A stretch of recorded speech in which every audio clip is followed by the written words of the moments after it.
Survival is not just about staying alive. It's about finding hope, healing, and strength. This is The Survivor's Voice. I'm your host, Angie Sedore. Before we begin, this episode may contain discussions of trauma, abuse, or other sensitive topics. Listener discretion is advised. We don't recommend listening to this show with young children present, and we encourage you to prioritize your well-being.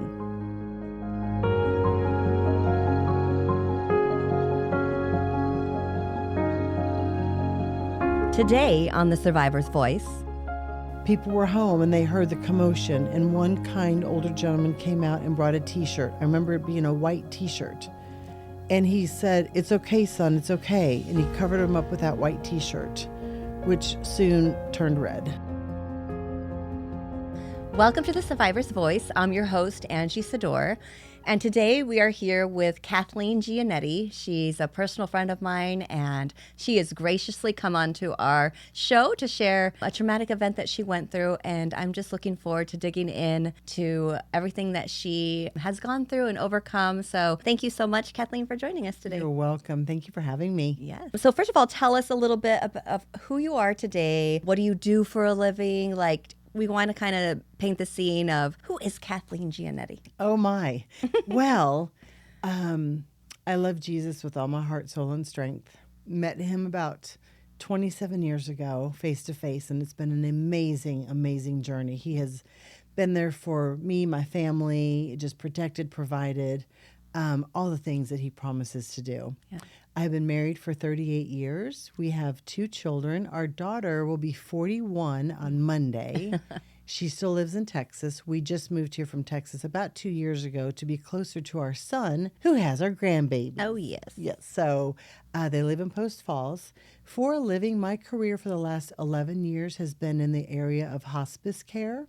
So I'm what's called the hospice care coordinator. I'm the girl that meets with the families, encourages them, shares with them what hospice is, what hospice isn't, answers all of their questions, and then presents all that information to our nursing staff so that they can come in and do the real magic. Yeah. My mom was on hospice with cancer several years ago, 17 years ago, and that's how I was introduced to hospice. And the Lord called me to this calling of being involved in other people's lives because we had such a beautiful, very difficult, but beautiful experience. So God doesn't waste a heartache.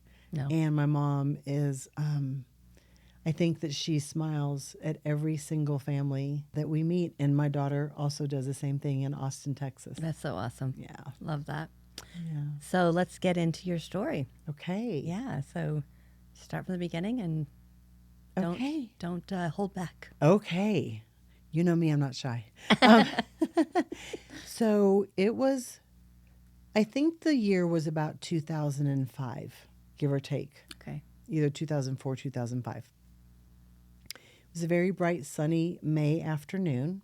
My daughter was with her friend. She probably spent the night. And our son, he's the youngest, he wanted to go stay the night with his good friend, but he lived about an hour away. Christopher's dad and my husband were really good friends, and so Chris and Kyle were like at the hip, Okay. but only on the weekends because they didn't see each other during the week because they went to a different school, all the things. Well, I had plans for the day. I was going to drop him off, get back home, because in a few days I was taking my mom back to our hometown, the town that I grew up in outside of Chicago, called Geneva.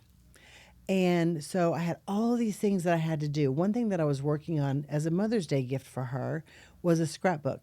That was back when scrapbooking was big, had all the stickers and the fun scissors. And so I had an agenda, right? But God had other plans. So driving home, we lived in a little town called Spring, Texas.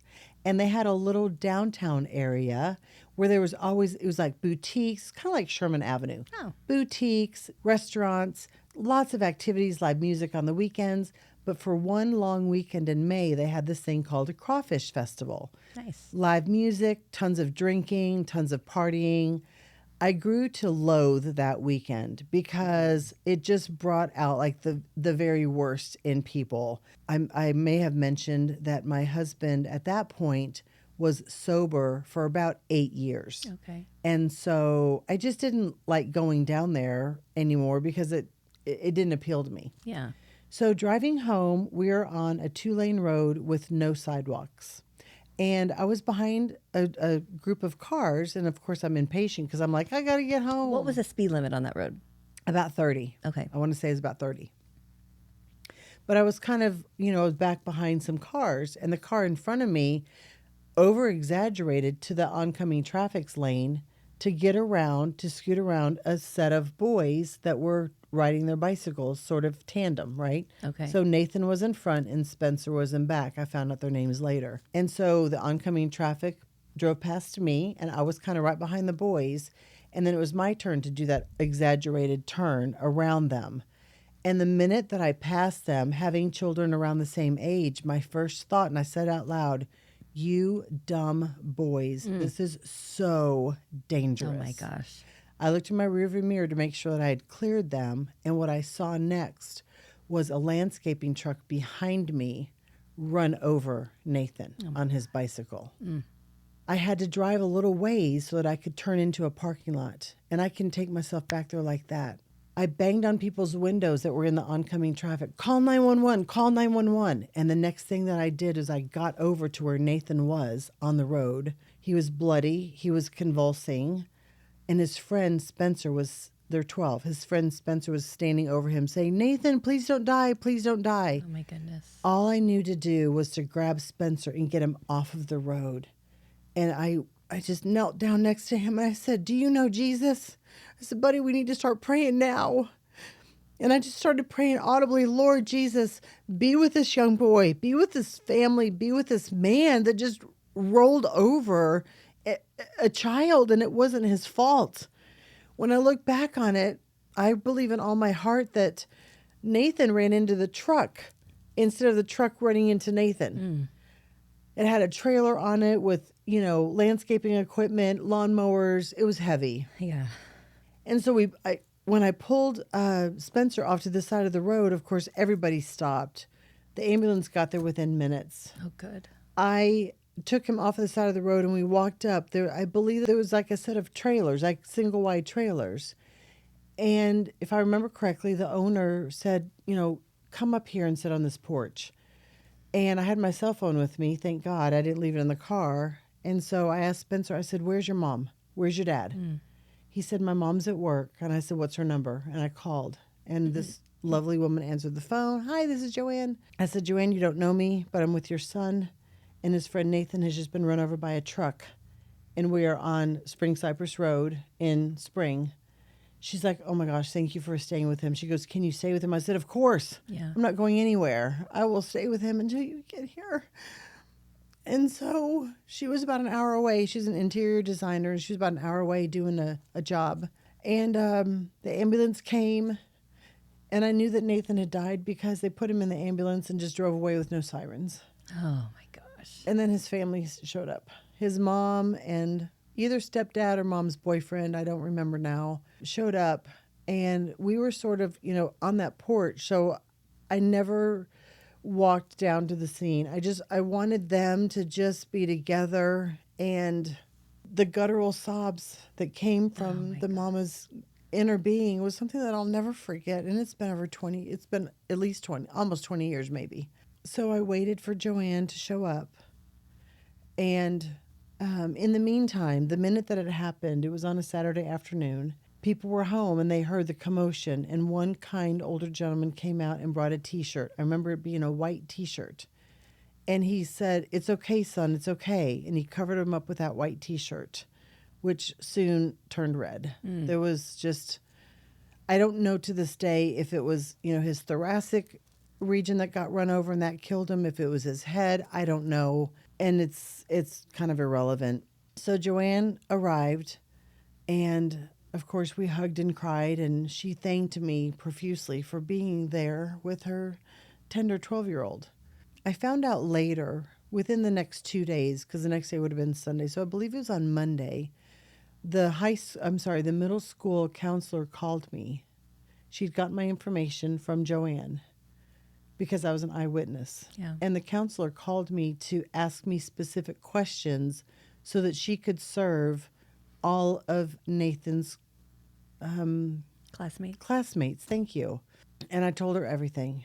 And she kept me on the phone for a while because she said, I'm going to share something with you. And I know that this is in confidence. She said, Spencer and Nathan had just recently started hanging out. And when they started hanging out, they started making some really bad choices together. So I put that together with what happened the night before.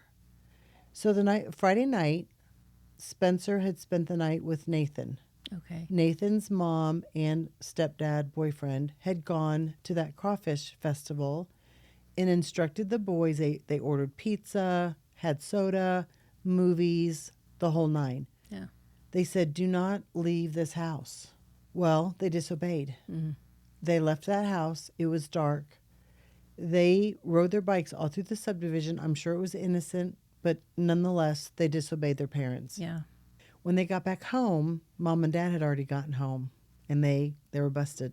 Stepdad said to both of them, I do not want you to disobey me because it's dangerous out there, and somebody could get killed. Mm. And it probably wasn't 12 hours later that their son had been killed. So this mantra came along years later of you can choose a sin, but you can't choose the consequence. The night before, they were fine. They got in trouble, but they didn't get hurt. Yeah. The next day, they disobeyed again and rode into Old Town Spring to go to that crawfish festival, and were trying to get home on a road with no sidewalks. Mm. And as I reflect back on this time, Nathan's subdivision was on the left side of the road. They were on the right side of the road. They were getting close to being able to get into the entrance of his subdivision. I believe with all my heart that after I swerved around him, he thought it was safe to hurry up and get to the other side of the road to hurry up and get home. Years later, we were at our church in Houston, and a woman was sharing a testimony of her grandmother.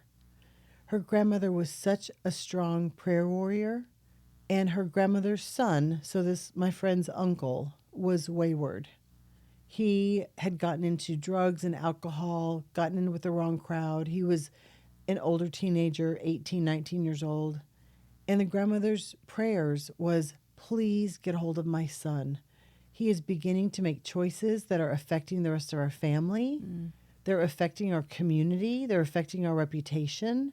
And God just listened and listened and listened.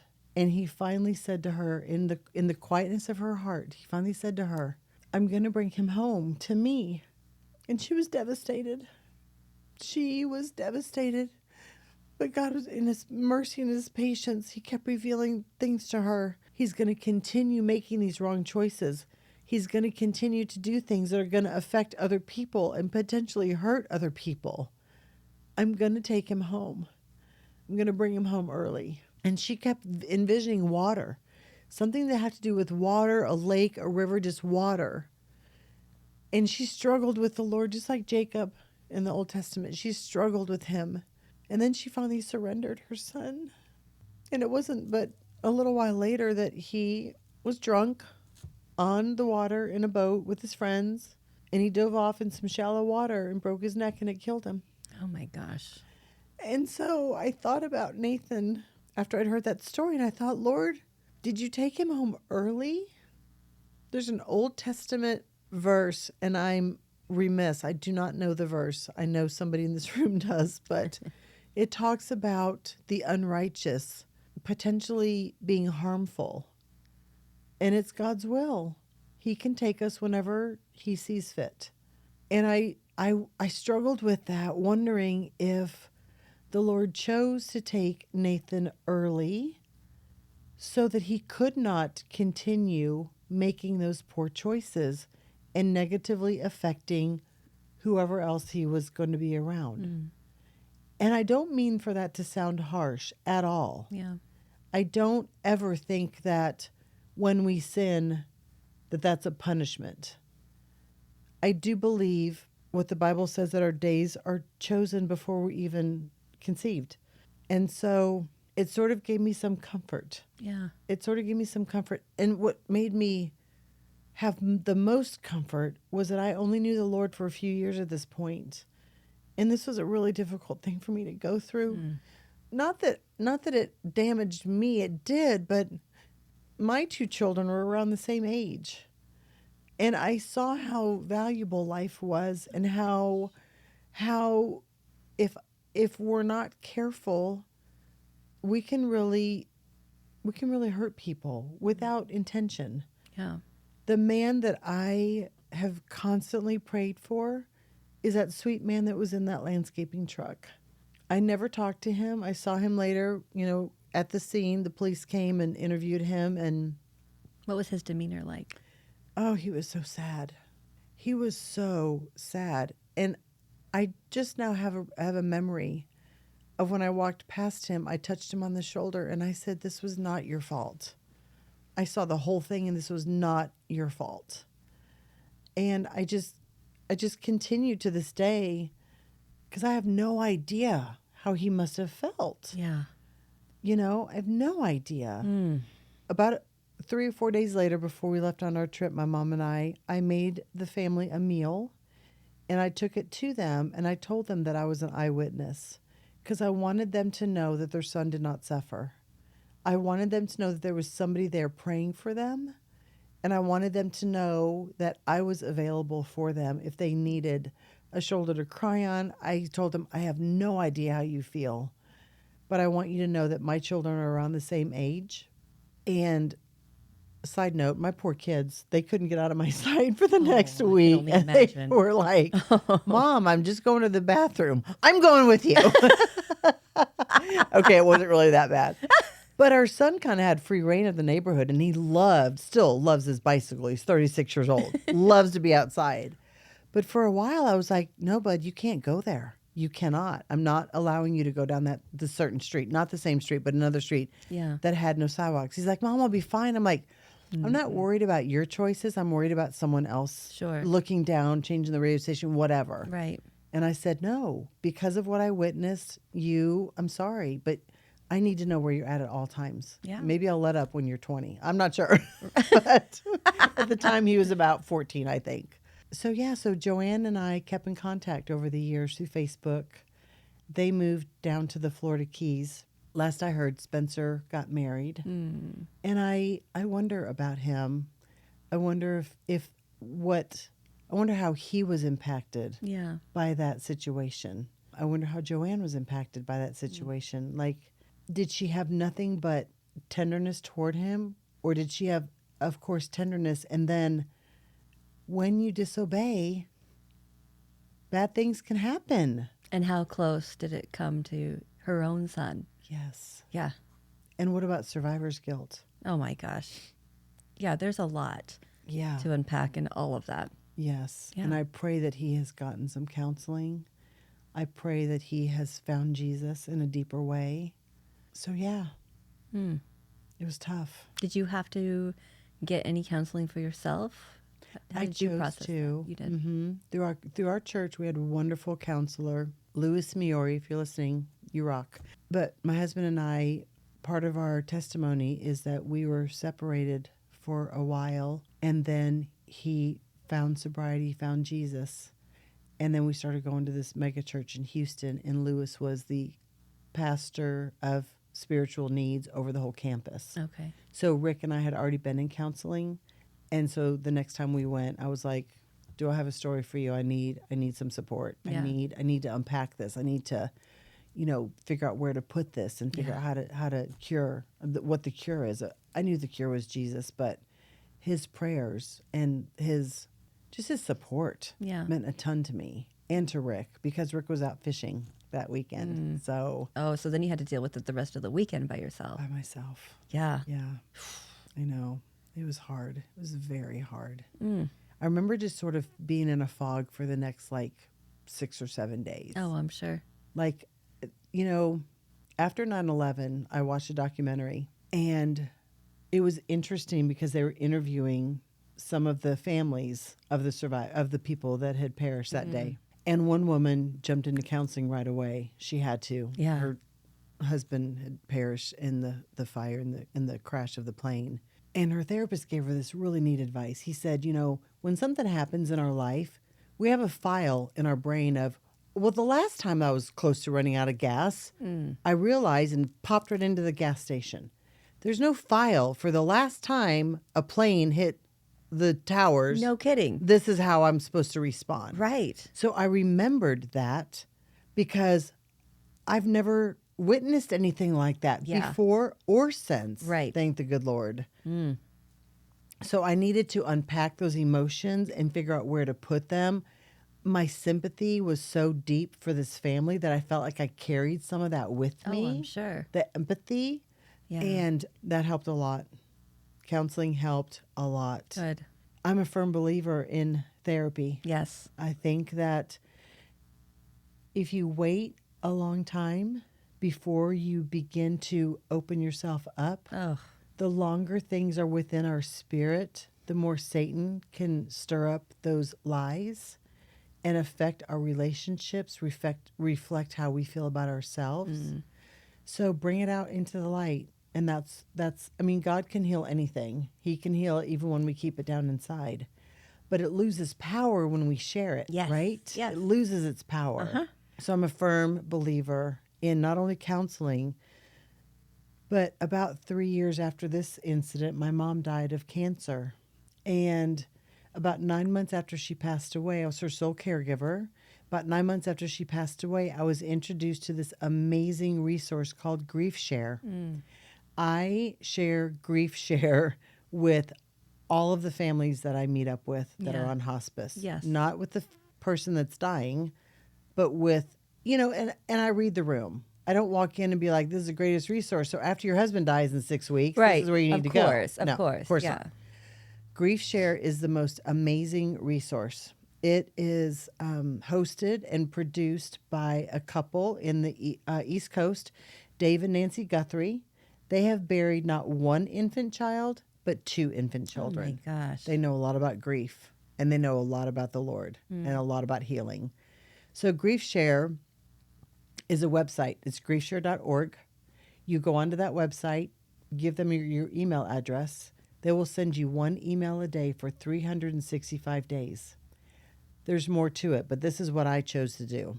I put in my email. I would crawl to my computer every morning after my mom died, log on to GriefShare, and read a scripture of the day, read a little bit about, a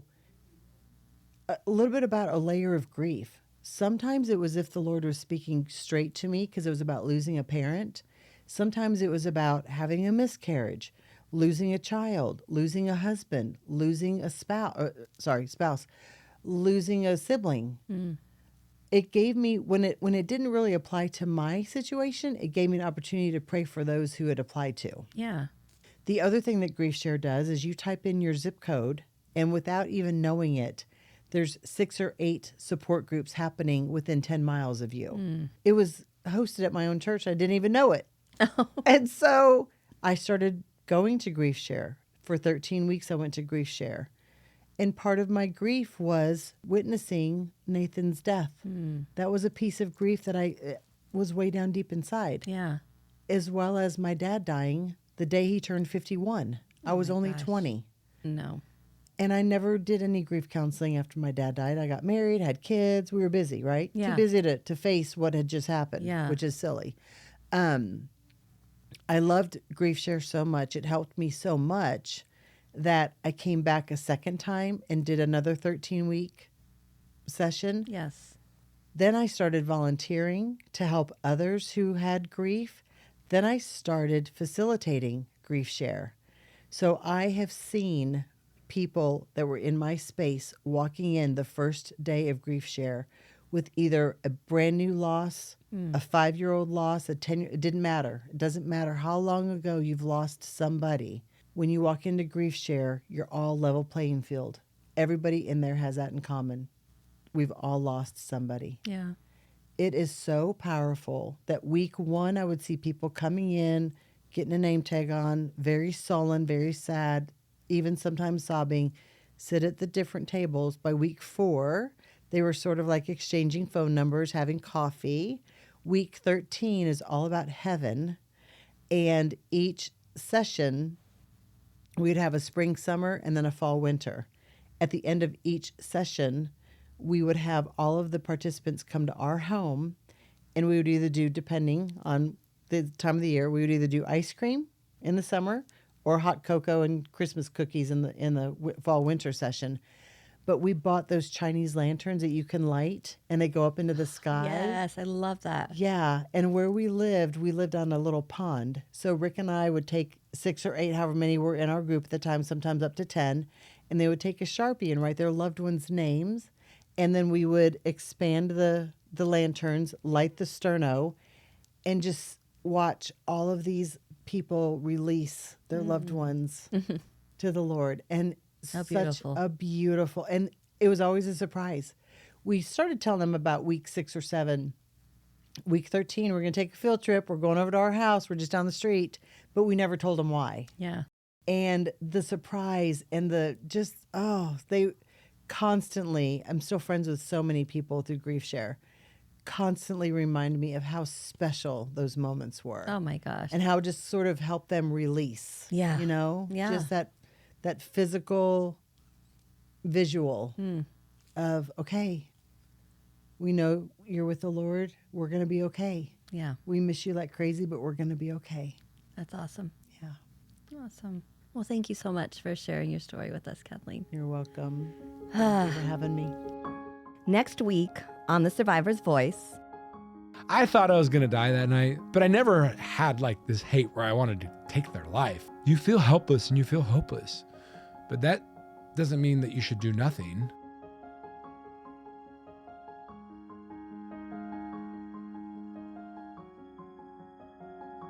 Thank you for joining us on The Survivor's Voice. I'm Angie Sedore, reminding you that every survivor's story matters, including yours. If you or someone you know has a story to share, you can contact us at booking@thesurvivorsvoice.net. Your voice deserves to be heard. If you enjoy the survival stories we share, we would love it if you gave this channel a follow and a 5-star rating. No matter how dark the journey, the light of resilience shines brighter. Thank you for listening. If you know someone who would benefit from hearing this story of survival, please share this powerful testimony with them. A heartfelt thank you to our incredible listeners for your unwavering support, and to the survivor community for your courage and resilience. You are the heart of this podcast. Special thanks to our producer and editor, Christina Elder, and to Dan Wise with Wise Media Studios for bringing these powerful stories to life. Your dedication makes the survivor's voice possible.